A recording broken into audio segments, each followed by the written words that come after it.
Hello student, আজকের ক্লাসে আলোচনা করব তোমাদের 9 নম্বর সেটের অঙ্কগুলো নিয়ে। পেজ নম্বর 259।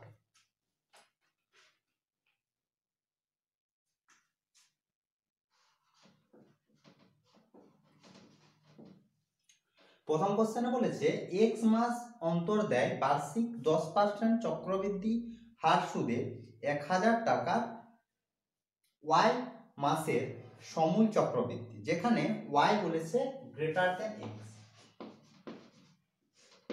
চক্রবৃদ্ধি সুদের ক্ষেত্রে তোমরা জানো যে সুদাসল সমান হয় এক্স এক্স বা পি, আচ্ছা পি ধরে নি, p 1 plus r by 100 whole to the power n. এখানে এ হচ্ছে সুদ প্লাস আসল, পি হচ্ছে আসল, আর হচ্ছে সুদের পরিমাণ না সুদের হার, আর এন হচ্ছে সময়। এরপর সুদের পর্ব যদি 6 মাস অন্তর হয়, এটা হচ্ছে 1 বছরে যদি সুদ দেয় তার ফর্মুলা। এরপর যদি সুদের পর্ব 6 মাস অন্তর হয়, 3 মাস অন্তর হয়, তাহলে তার ফর্মুলা আলাদা হয়। তাহলে সেই ফর্মুলা কিভাবে আসে সেটা আগে তোমাদের বলি, তারপর এই কোশ্চেনের অ্যানসার করছি। দেখো, যদি বলি 6 মাস অন্তর দেয়, 6 মাস অন্তর, তাহলে আমাদের দেখতে হবে যে যদি 6 মাস অন্তর দেয় তাহলে বছরে কতবার সুদ পাচ্ছে। তাহলে বছরে সুদ পাচ্ছে 12/6 সমান হচ্ছে 2 বার। আরেকবার বলি যে 6 মাস অন্তর যখন দিচ্ছে তখন 1 বছরে 2 বার সুদ পাচ্ছে, বোঝা গেছে? এর তখন সুদ প্লাস আসল সমান হবে পি ইনটু মানে আসল ইনটু 1 প্লাস r/2। যত বার হবে সেটা বাই হচ্ছে সেটা দিয়ে আর কে ভাগ করতে হবে। কি বললাম যে যত বার হবে সেটা দিয়ে আমার সুদের হারকে ভাগ করতে হবে। তাহলে r/2 বাই হচ্ছে 100 হোল টু দি পাওয়ার, আর যতবার হচ্ছে সেটা হচ্ছে সময়ের সঙ্গে গুণ হবে, তাহলে 2। এটা হচ্ছে ফর্মুলা। এটা এখন যদি বলে 4 মাস অন্তর দেয়, তাহলে 4 মাস অন্তর যদি দেয় তাহলে কতবার দিচ্ছে 12/4 সমান হচ্ছে 3 বার, হয়ে গেছে? তাহলে তখন সুদ প্লাস আসল হবে পি ইনটু 1 প্লাস কি বললাম যতবার সেটা আর কে ভাগ করতে হবে, তাহলে r/3 by 100 whole to the power 3, n এর সঙ্গে সময়ের সঙ্গে গুণ। এইখানে এরপর কোশ্চেন দেব, আশা করি এটা বুঝতে তোমাদের কোনো সমস্যা হয়নি। এটা যদি তোমরা বুঝতে পারো এই অঙ্কটা করতে তোমাদের কোনো সমস্যা হবে না। এখানে বলেছে যে x মাস অন্তর দেয়, তাহলে x মাস অন্তর,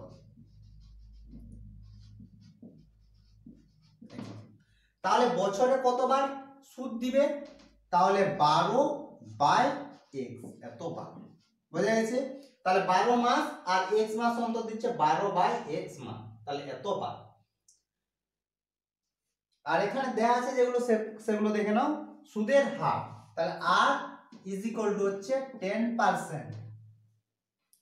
সময় বলেছে y মাস, y মাস, মাসে সব সময় বছরে করতে হয়, তার কারণ n হচ্ছে বছর, তাহলে মাসকে যদি বছরে করি তাহলে y/12 বছর। এখন দেখো সব আমরা পেয়ে গেছি। আর টাকার পরিমাণ পি, পি সমান দিয়েছে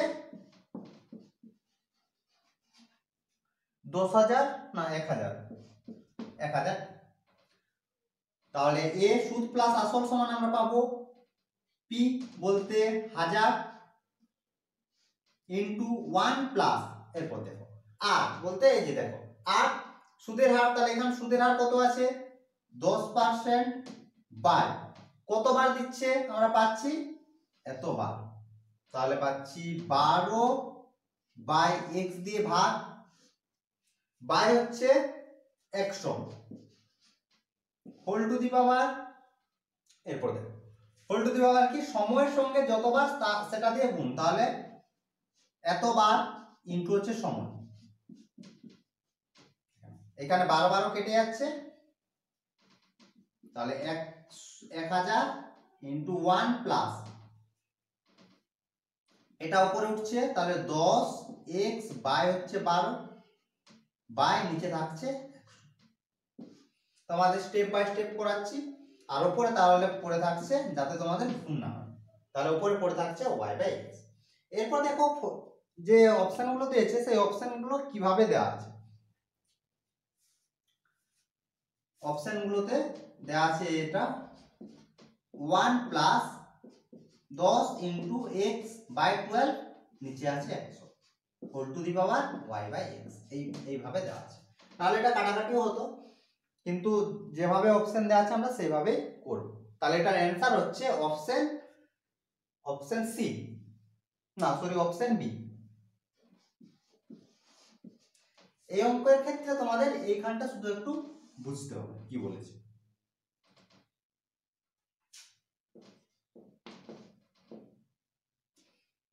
পরের কোশ্চেন, √2 মাইনাস √5 এর পূরককরণীর সংখ্যা।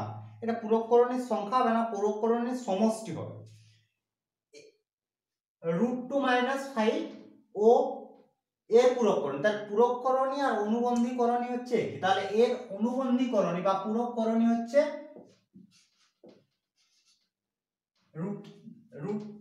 রুট যে সংখ্যাগুলো রয়েছে সেই সংখ্যাগুলোর সামনের সাইনগুলো চেঞ্জ হবে। তাহলে √2, তাহলে তার সাইন সামনের সাইন চেঞ্জ হচ্ছে, এখানে প্লাস আছে তাহলে মাইনাস, আর এটা মাইনাস আছে তাহলে প্লাস। তাহলে আমরা পেলাম কি √2 মাইনাস √5 এর পূরককরণী মাইনাস √2 প্লাস √5 হয়েছে এদের সমষ্টি। তাহলে √2 মাইনাস 5 মাইনাস √2 প্লাস 5, তাহলে যোগ করলে পাবো আমরা। এখানে করণীর সংখ্যা বলেছে, করণীর সংখ্যা তো আর হয় না, যদি যোগফল বলতো তাহলে আমরা পেতাম তাদের যোগফল 0। সেই হিসেবে যোগ হিসেবে এন্ড অপশন এ হচ্ছে answer.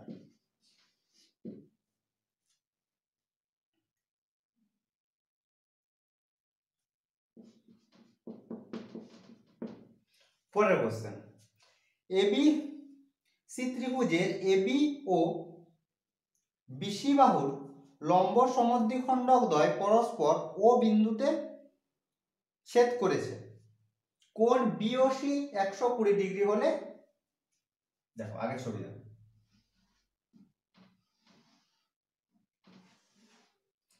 A B C, AB বাহুর লম্ব সমদ্বিখণ্ডক আর এসি বাহুর লম্ব সমদ্বিখণ্ডক ও বিন্দুতে ছেদ করেছে। দেওয়া আছে কোণ বিওসি সমান 120 ডিগ্রি।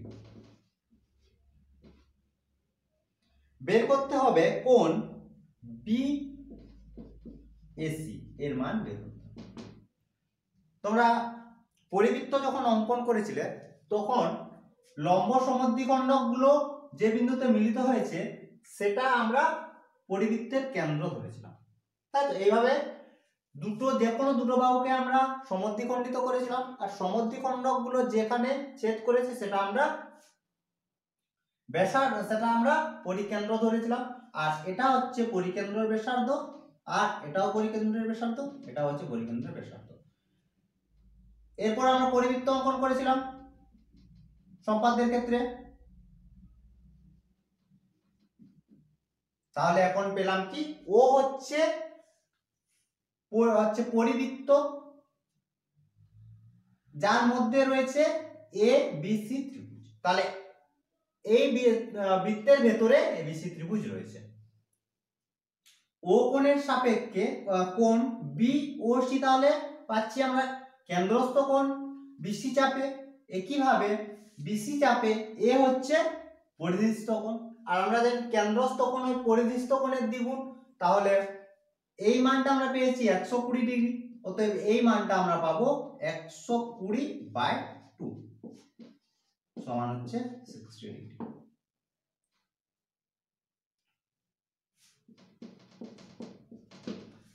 অপশনটা দেখে নাও, অপশন ডি।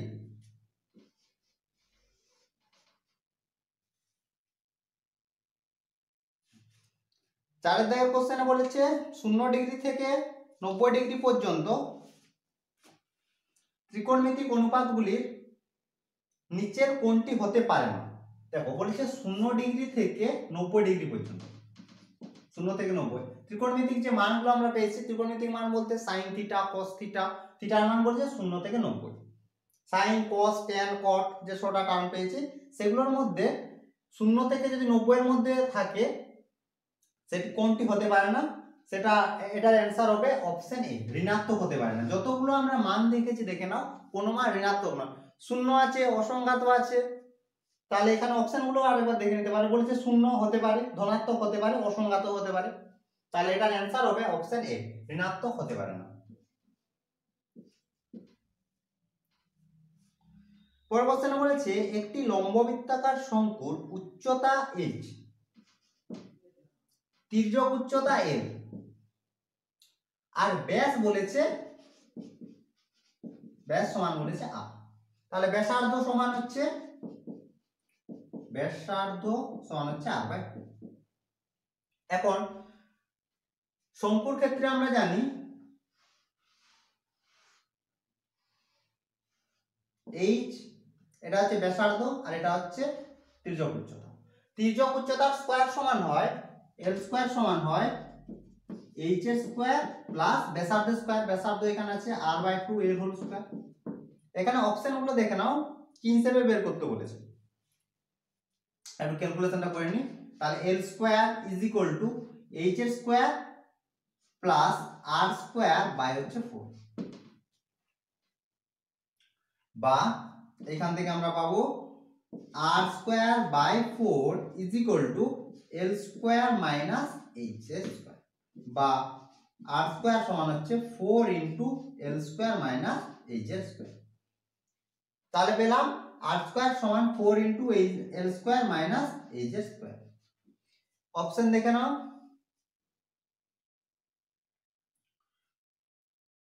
অপশন ডি হচ্ছে आंसर।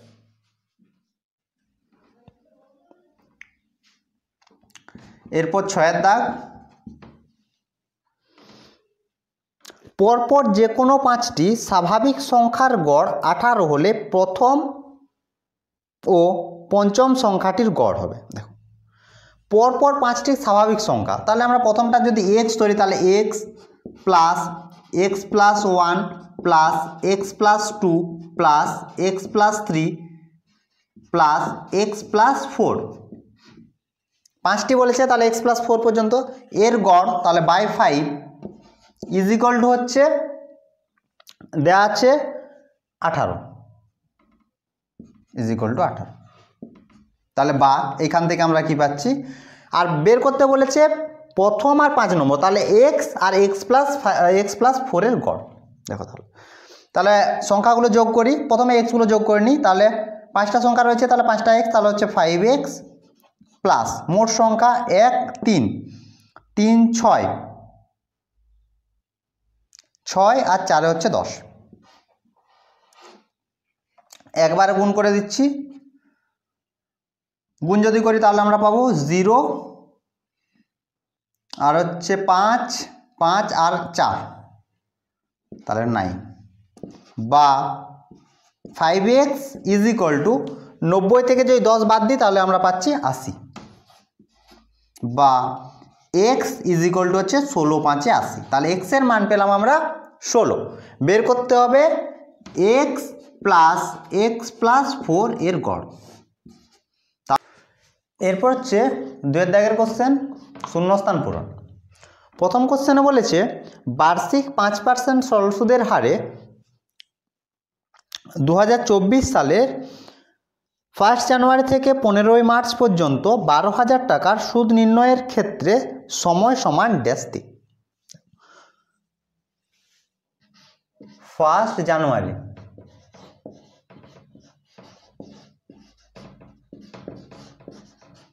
থেকে 15 মার্চ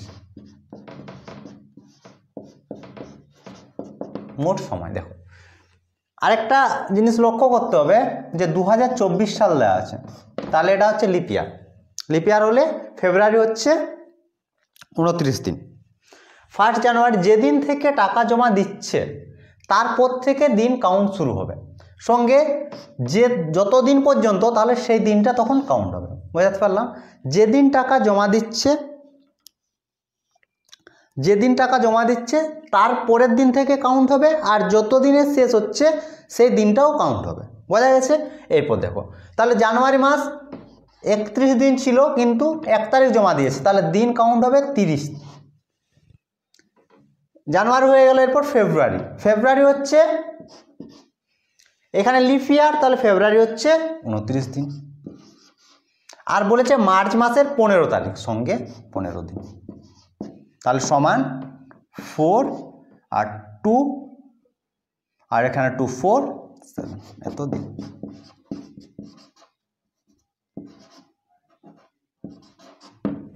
তাহলে 74 দিন হচ্ছে অ্যান্সার।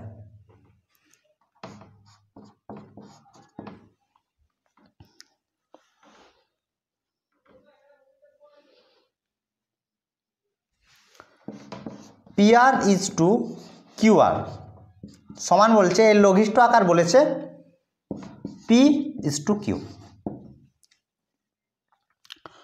হওয়ার প্রয়োজনীয় শর্ত কি বলছে, এটা লঘিষ্ঠ আকার এটা হবে যদি R নট ইকুয়াল টু 0 হয়, এটা হচ্ছে অ্যান্সার। আর R নট ইকুয়াল টু 0 বলতে R এর মান কোনো সময় 0 হবে না। R এর মান 0 বাদ দিয়ে যে কোনো সংখ্যার জন্য PR ইজ টু QR এর লঘিষ্ঠ আকার হবে P ইজ টু Q। বোঝা গেছে? তাহলে কি হলো যে R এর মান 0 বাদ দিয়ে যে কোনো স্বাভাবিক সংখ্যার ক্ষেত্রে প্লাস মাইনাস যে কোনো সংখ্যার ক্ষেত্রে এর লঘিষ্ঠ আকার P ইজ টু Q হবে। তাহলে অ্যান্সারটা হচ্ছে R নট ইকুয়াল টু 0। এরপর দেখো 3 দাগের কোশ্চেনে বলেছে পরস্পর স্পর্শ করেনি এমন দুটি বৃত্তের তির্যক সাধারণ স্পর্শকের স্পর্শবিন্দুগামী ব্যাসার্ধদ্বয় পরস্পর ড্যাশ। দুটি বৃত্ত পরস্পরকে স্পর্শ করেনি আর তাদের তির্যক সাধারণ স্পর্শ, তাহলে এই বিন্দুতে যে ব্যাসার্ধ আর এই বিন্দুতে যে ব্যাসার্ধ, এই দুটো ব্যাসার্ধ বলেছে কি হবে, এই দুটো ব্যাসার্ধ সবসময় হবে সমান্তরাল। এটার অ্যান্সার হচ্ছে সমান্তরাল।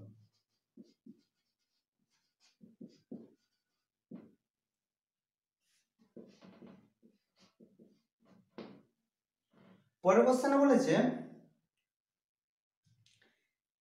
একই উচ্চতা ও একই ব্যাসার্ধ বিশিষ্ট লম্ববৃত্তাকার চোঙের আয়তন সমান ড্যাশ ইনটু লম্ববৃত্তাকার শঙ্কুর আয়তন। চোঙের আয়তন সমান হয় চোঙ যার ব্যাসার্ধ যদি আমরা ধরি r আর উচ্চতা যদি h ধরি, তখন আমরা আয়তন সমান পাই পাই r²h। এটা হচ্ছে চোঙের আয়তন। আর ব্যাসার্ধ বলছে একই, তাহলে শঙ্কুর আয়তন আমরা পাবো 1/3 পাই r²h। এটা হচ্ছে শঙ্কুর আয়তন। এখানে বলেছে যে চোঙের আয়তন সমান ড্যাশ ইনটু শঙ্কুর আয়তন, তাহলে শঙ্কুর আয়তনের সঙ্গে যদি আমরা 3 দিয়ে গুণ করি তাহলে আমরা কি পাচ্ছি দেখো পাই r²h, তাহলে এটা কেটে যাচ্ছে, সমান আমরা পাচ্ছি পাই r²h। তাহলে অ্যান্সারটা হবে 3। চোঙের আয়তন সমান 3 ইনটু শঙ্কুর আয়তন।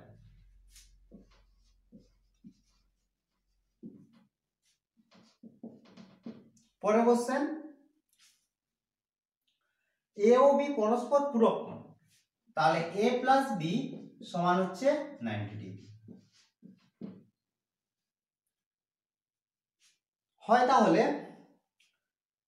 cot a প্লাস না প্লাস নয় sorry into cot b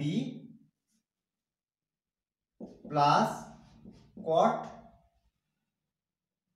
90 degree minus a into cot 90 degree minus b into হচ্ছে cot a plus b। cot 90 degree মান হয় 0, তাহলে 0 এর সাথে যে কোনো সংখ্যা গুণ করলে 0 হয়, তাহলে এটার অ্যান্সার হচ্ছে 0। এটা যদি 2 নাম্বার কোশ্চেনে পড়তো তাহলে কিভাবে করতে, এটার অ্যান্সার হচ্ছে তাহলে 0, তাহলে যদি 2 নাম্বার পড়তো তাহলে এইভাবে করতাম cot a into cot b into cot 90 degree minus theta সমান হয় tan থিটা, তাহলে tan a into cot 90 degree minus theta, তাহলে এখান থেকে পাচ্ছি tan b into cot 90 degree হয়েছে। cot সমান সরি tan সমান 1 বাই cot বা cot সমান 1 বাই tan, তাহলে এই জায়গায় আমরা লিখতে পারতাম তখন tan a into tan b into tan a into tan b into এটার মান হচ্ছে 0 সমান হচ্ছে, দেখো এটা কাটছে এটা কাটছে, তাহলে 1 ইনটু 1 ইনটু 0 সমান হচ্ছে 0 হয়েছে। এরপর 6 এর দাগ, কল্পিত গড় পদ্ধতিতে যৌগিক গড় সমান ড্যাশ প্লাস বিচ্যুতি গড়, তাহলে যৌগিক গড় সমান হয় বিচ্যুতি প্লাস বিচ্যুতি গড়।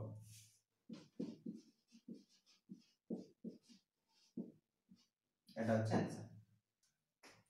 এরপর হচ্ছে 3 এর দাগের কোশ্চেন, সত্য মিথ্যা।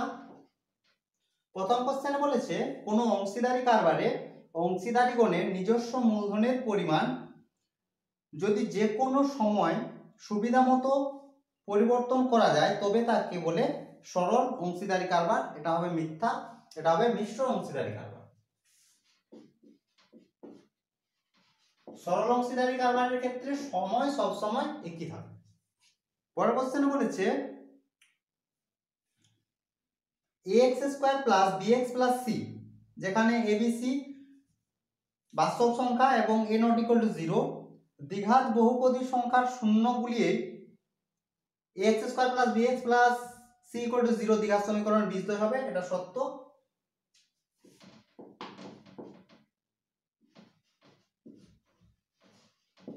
দেখো শূন্য আমরা কিভাবে বের করি কোন বহুপদী সংখ্যামালা, যে বহুপদী সংখ্যামালাটা থাকে সেটার মান ইজ ইকুয়াল টু 0 ধরে আমরা শূন্য বের করি, আর বিচও আমরা বের করি একই রকম ভাবে। তাহলে শূন্য বলতে যে মানগুলো দ্বারা প্রদত্ত বহুপদী সংখ্যামালা শূন্য হয় সেগুলো হচ্ছে বি, তাহলে এটা হচ্ছে সত্য। পরের কোশ্চেন, যে কোনো দুটি বিন্দুর সংযোজক সরলরেখাংশ তার একই পার্শ্বে অপর দুটি বিন্দুতে দুটি সমান কোণ উৎপন্ন করলে বিন্দু চারটি সমবৃত্তস্থ হবে। এটা হচ্ছে সত্য।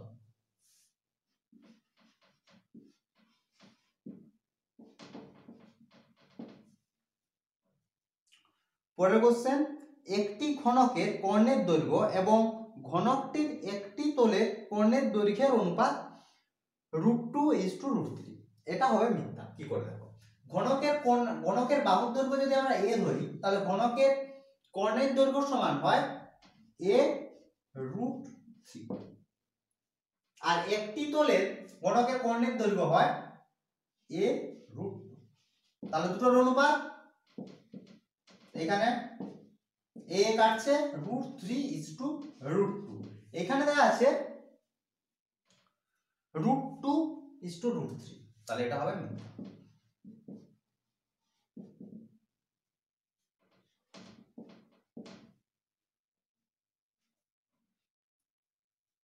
পাঁচের দাগের কোশ্চেনে বলেছে, এখানে করি 1 degree greater than 1 degree C. সম্পর্ক আমরা জানি যে 180 ডিগ্রি সমান হচ্ছে পাই সি, তাহলে 1 ডিগ্রি সমান হবে পাই সি বাই 180। বুঝা গেছে? বলেছে 1 রেডিয়ানের সঙ্গে সমান, এটা হচ্ছে ডিগ্রি, তাহলে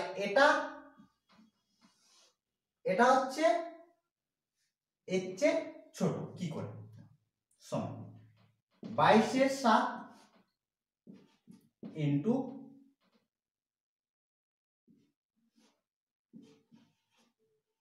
180, যদি কাটাকাটি করি তাহলে 11 আর নিচে হচ্ছে 90, তাহলে 11/,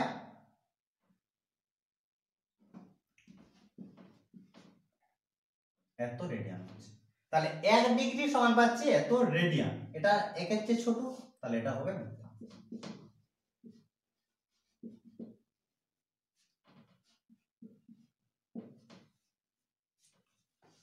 পরের কোশ্চেনে বলেছে প্রদত্ত পরিসংখ্যা বিভাজন ছক থেকে প্রাপ্ত বৃহত্তর সূচক ওজাই ও ক্ষুদ্রতর সূচক ওজাই পরস্পরকে যে বিন্দুতে ছেদ করে সেই বিন্দুর ভুজেই হলো প্রদত্ত তথ্যের মধ্যমা, এটা হবে সত্য।